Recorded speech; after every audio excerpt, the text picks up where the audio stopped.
Now next theorem, that is prove that every finite cyclic group of order n is isomorphic to Zn. म्हणजे कोणताही finite cyclic group असेल की ज्याची order n असेल, म्हणजे त्यामध्ये नंबर ऑफ एलिमेंट्स n असतील तर तो isomorphic असतो.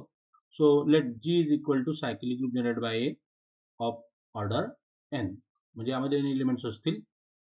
So G is your cyclic group generated by A.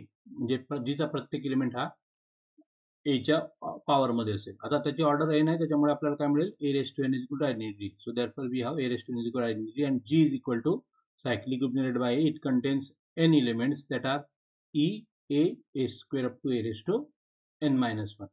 आणि आपल्याला माहिती आहे Zn मध्ये कोणकोणते एलिमेंट्स असतात, 0 bar 1 bar 2 bar up to n minus 1 bar. बरोबर आहे. मग आपण मॅप डिफाइन करू. Define a map f from G to Zn by F of A raise to K. आणखी जी एलिमेंट कसे आहेत, एच्या पॉवर मध्ये आहेत आणि पॉवर काय तुमच्या बघा 0 1 2 3 अप टू n मायनस 1 आहे. आणि झेड मध्ये पण तेच एलिमेंट्स आहेत, त्याच्यामुळे मी मॅप डिफाइन करतो आपण F from G to Z N define by F of A raise to K is equal to K bar. मग या मॅपला तुम्हाला 1 1 1 टू होमोमॉर्फिझम दाखवायचा आहे. आता होमोमॉर्फिझम दाखवण्यासाठी आपल्याला जीच्या प्रत्येक एलिमेंट एच्या पॉवर मध्ये असल्यामुळे दोन एलिमेंट घेतले आपण, ए रेस टू आर आणि A raise to T belongs to G. So let a raised to r and a raised to t belong to G. Consider f of a raised to r into a raised to t. बरोबर आहे. So f of a raised to r into a raised to t is equal to f of a raised to r plus t. परंतु f of a raised to r plus t by this definition it is f of a raised to k is k bar. त्याच्यामुळे f of a raised to r plus t is r plus t bar. r plus t bar म्हणजे काय, k bar, where k is nothing but the remainder when we divide r plus t by n. बरोबर आहे. म्हणजे हा झाला तुमचा के बार. के bar म्हणजे काय, R bar plus T bar. कारण की के हा रिमाइंडर आहे जेव्हा तुम्ही आर बार प्लस टी बारला एन ने डिवाइड करतात. म्हणजे हा झाला तुमचा R bar plus T bar modulo N. परंतु आर बार म्हणजे काय, या डेफिनेशन नुसार F of A raise to R आणि टी बार म्हणजे काय, F of A raise to T. याप्रमाणे म्हणजे हा झाला F of A raise to R into A raise to T is equal to F of A raise to R addition modulo N F of A raise to T. So here F is group homomorphism. Now we show F is 1 1. F ला 1 1 दाखवायचं आहे, त्यामुळे आपण kernel F singleton 0 दाखवू. So take one element in kernel of F. So let A raise to T belongs to kernel of F. So F of A raise to T is equal to identity in Z N that is 0 bar. F of A raise to T म्हणजे तुमचा T bar आहे, T bar is equal to right hand साइडला 0 bar modulo N operation use करून. त्याच्यामुळे याचा अर्थ काय झाला की एन ला टी ने पूर्ण भाग जातो, म्हणजे एन डिवाइड्स टी मायनस 0. म्हणजे टी हा एनच्या पटीमध्ये असेल, म्हणजे T is equal to N raise to K. त्याच्यामुळे ए रेस टू टी ची व्हॅल्यू काय येईल तुमची एनच्या पटीमध्ये असल्यामुळे therefore A raise to T is equal to A raise to N K. That is A raise to N raise to K. परंतु A raise to N म्हणजे identity आहे, म्हणजे ई रेस टू के म्हणजे E.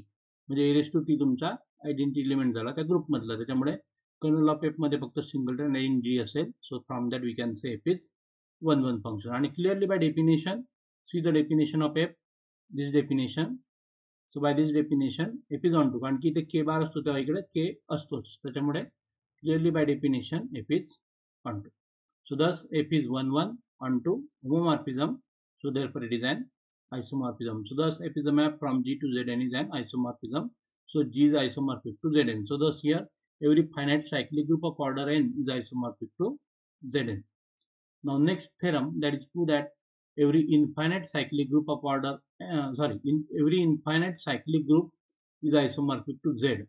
ज्या group मध्ये infinite number of elements असतात आणि तो सायक्लिक असतो, तो आयसोमॉर्फिक असेल झेड सोबत.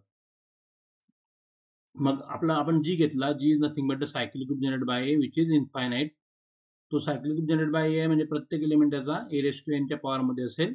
मग define map F from G to Z by F of A raise to K is equal to K for all A raise to K belongs to G, where K is integer. Now we show f is 1 1 onto homomorphism. Homomorphism साठी आपण दोन element घेतले g चे. Let a raised to k and a raised to t belongs to g. Consider f of a raised to k into a raised to t. a raised to k into a raised to t म्हणजे a raised to k plus t, म्हणजे हा झाला तुमचा f of a raised to k plus t. परंतु या definition नुसार f of a raised to k ची value k होते, म्हणजे f of a raised to k plus t तुमचा k plus t राहील. k म्हणजे काय, k म्हणजे f of a raised to k आणि t म्हणजे काय, f of a raised to t. म्हणजे इथे मिळालं तुम्हाला f of a raised to k into a raised to t is equal to f of a raised to k plus f of a raised to t. So therefore f is group homomorphism. त्याला 1 1 दाखवण्यासाठी परत colonel आपण singleton 0 दाखवू. So let a raised to k belongs to kernel of f. म्हणजे F of A raise to K काय होईल तुमचा identity element in Z, बरोबर आहे. परंतु आयडेंटिटी एलिमेंट इन झेड काय 0, बरोबर आहे. आणि F of A raise to K ची व्हॅल्यू काय के, बरोबर आहे. म्हणजे के ची व्हॅल्यू तुमची 0 झाली, म्हणजे A raise to K find करायचं आपल्याला. म्हणजे ए रेस टू के ची व्हॅल्यू काय झाली, A raise to 0, that is identity. म्हणजे कर्नल एफ चा element A raise to K आहे आणि ए रेस टू के ची व्हॅल्यू काय मिळाली तुम्हाला, आयडेंटिटी एलिमेंट मिळाली. त्याच्यामुळे kernel of F is equal to singleton identity, त्याच्यामुळे F11 फंक्शन आहे. आणि clearly by definition F is onto. So thus f from G to Z, it is a map which is 1 1 onto, and homomorphism, so it is an isomorphism, so therefore G is isomorphic to Z. Now we skip this one, find all group homomorphism from Z plus to Z plus.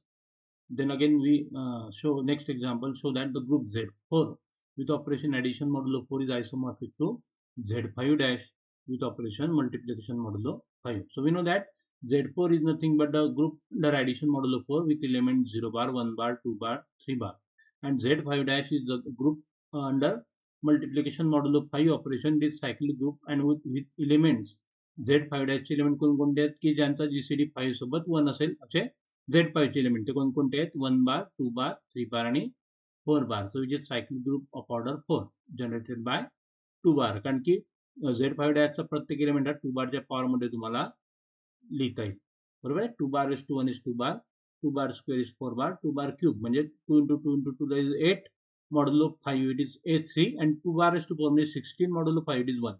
म्हणजे प्रत्येक element हा 2 बारच्या power मध्ये लिहिता येतो म्हणजे cyclic group generated by 2 बार. मग इथे आपण मॅप डिफाइन करू. Define a map f from Z5 dash to Z4 given by f of 2 bar raised to k is equal to k bar. मग क्लिअरली आपण f ला 1 1 onto homomorphism दाखवू शकतो. So because every finite cyclic group of order n is isomorphic to Zn, हा result आपण prove केलेला आहे. इथे Z5 डॅश हा सायक्लिक ग्रुप ऑफ ऑर्डर 4 आहे, बरोबर आहे. So every cyclic group of order 4 is isomorphic to Z4 definition नुसार. त्याच्यामुळे आपण म्हणू शकतो की Z5 dash is isomorphic to Z4. So thus F is an isomorphism. So thus here Z5 dash is isomorphic to Z4. Then we have show that any two cyclic group of same order are isomorphic. जर दोन cyclic group असतील आणि त्यांची order सारखी असेल तर ते आयसोमॉर्फिक असतील असं आपल्याला दाखवायचं आहे. So let G1 and G2 be two cyclic groups of same order. मग आपण इथे दोन केसेस घेऊ. Suppose order is finite. So case first, order of G1 is equal to order of G2, that is equal to n, that is finite. But we know that every finite cyclic group is isomorphic to Zn. त्याच्यामुळे G1 पण isomorphic असेल Zn सोबत आणि G2 पण isomorphic असेल Zn सोबत. Because every finite cyclic group of order n is isomorphic to Zn. So therefore G1 is isomorphic to Zn, G2 is isomorphic to Zn. परंतु आपल्याला माहित आहे आयसोमॉर्फिझम रिलेशन ही इक्विव्हॅलन्स रिलेशन आहे. So from that we can say G1 is also isomorphic to G2. G1 is isomorphic to Zn, Zn is isomorphic to G2, so thus G1 is isomorphic to G2. बरोबर आहे. So whenever G1 and G2 both are both finite cyclic group, then they are both are isomorphic to each other. Now in second case we take order of G1 is equal to order of G2, both are infinite, and again we know that any infinite cyclic group is isomorphic to Z. Every infinite cyclic group is isomorphic to Z.